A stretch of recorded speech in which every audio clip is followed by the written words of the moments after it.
اس وقت جو ہے وہ ہم غار ثور کے پاس ہیں.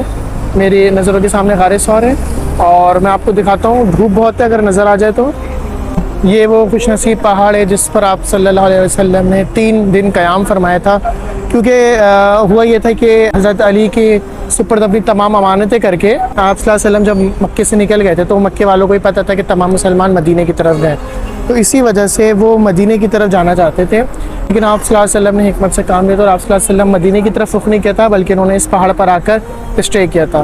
اور جب انہوں نے اس پہاڑ پر اسٹے کیا تھا تو حضرت ابوبکر صدیق کی جو بیٹی تھیں حضرت اسماء بنت ابی بکر, وہ اس پہاڑ پر آتی تھیں اور وہ کھانا دینے کے لیے یہاں پر آتی تھیں. اور آپ یہ دیکھیے کہ قریش مکہ جو تھے, جو کافر تھے, ان کو پھر بھی علم ہو گیا تھا, کیونکہ ان کے پاس بہت ماہر وہ لوگ ہوا کرتے تھے جو سمجھیں کہ آپ ہوا سونگ کے بتا دیا کرتے تھے کہ چڑیا کس سمت میں گئی ہے.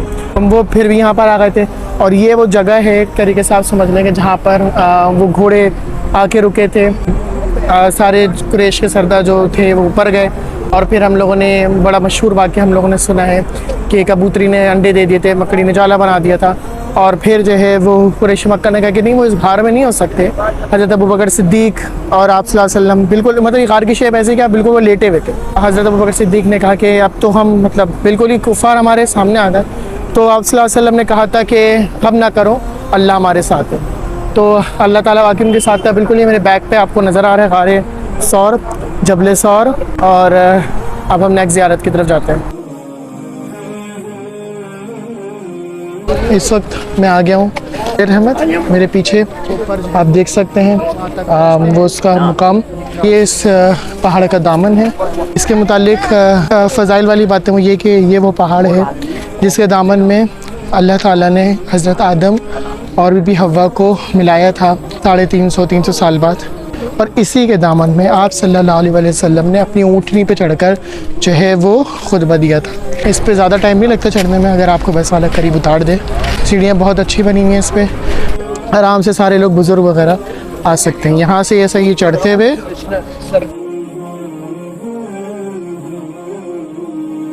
ایک چیز یہاں پر اپنے یقین کی بات ہے, لیکن اکثر یہاں پر آپ نے دیکھا ہوگا سامنے لوگ جو ہے وہ نام لکھ رہے ہیں اپنا, لوگ ہاتھ پکڑ کے دعا کر رہے ہیں. یہاں پر یہ دیکھیں انہوں نے لگایا ہوا کہ اس کی کوئی بھی حقیقت نہیں ہے. آپ سمپل یہاں پر آئیں, جیسے یہ حاجی صاحب دعا کر رہے ہیں, آپ جو ہے وہ دعا کر سکتے ہیں. جب آپ دعا کریں تو بیسکلی آپ کا یہ یقین ہونا چاہیے اس پر کہ آپ کو پتہ ہونا چاہیے بیک گراؤنڈ, کہ مثال کے طور پہ یہاں پر حضرت آدم اور بی بی حوا کی ملاقات ہوئی تھی, تو یعنی کہ جگہ بہت برکت والی ہے. یہاں پر حاجی جو ہے وہ خریداری کر رہے ہیں, شاپنگ چل رہی ہے. یہ اچھا لگتا ہے, اس طرح پتہ چل رہا ہوتا ہے اپنے ملک کی ریپرزنٹیشن کر رہے ہوتے ہیں وہ لوگ. قافلے کے ساتھ آتے ہیں, انہوں نے ایک جیسا ڈریسنگ کوڈ کی ہوئی ہوتی ہے. پرائز میں یہاں پر تندورے بھی مل رہے ہیں, کرنے والے ایسے بھی لنگر کر رہے ہیں, یہ ان کو اللہ تعالیٰ برکت دے. غار ہرا کا سفر جبل نور پر میں اس وقت موجود ہوں. یہ میں پیچھے دکھاتا ہوں آپ کو, وہ پیچھے بستیاں نظر آ رہی ہیں, باقی پیچھے سارے پہاڑ ہیں. عرب مکمل طور پر ایک پہاڑی سرزمین ہے, اور یہ وہ رستہ ہے. رستہ تو سارا خیر ہم نے کور کر لیا, اب صرف 5 منٹ کا رہتا ہے رستہ. ماشاء اللہ سے دیکھیں کیسے لوگ ہمت کر کے چھڑی کے سہارے خاتون چڑھ رہی ہیں. اللہ ان کو اور ہم سب کو ہمت دے.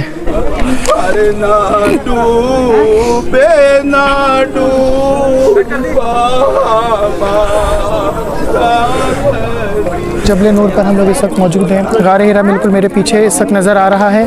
اور جزاک اللہ, یہ وہ پہاڑ ہے جس میں آپ صلی اللہ علیہ وسلم وہ پیچھے کلاک ٹاور جو مکہ کا نظر آ رہا ہے آپ کو, وہاں سے آپ صلی اللہ علیہ وسلم تشریف لاتے تھے.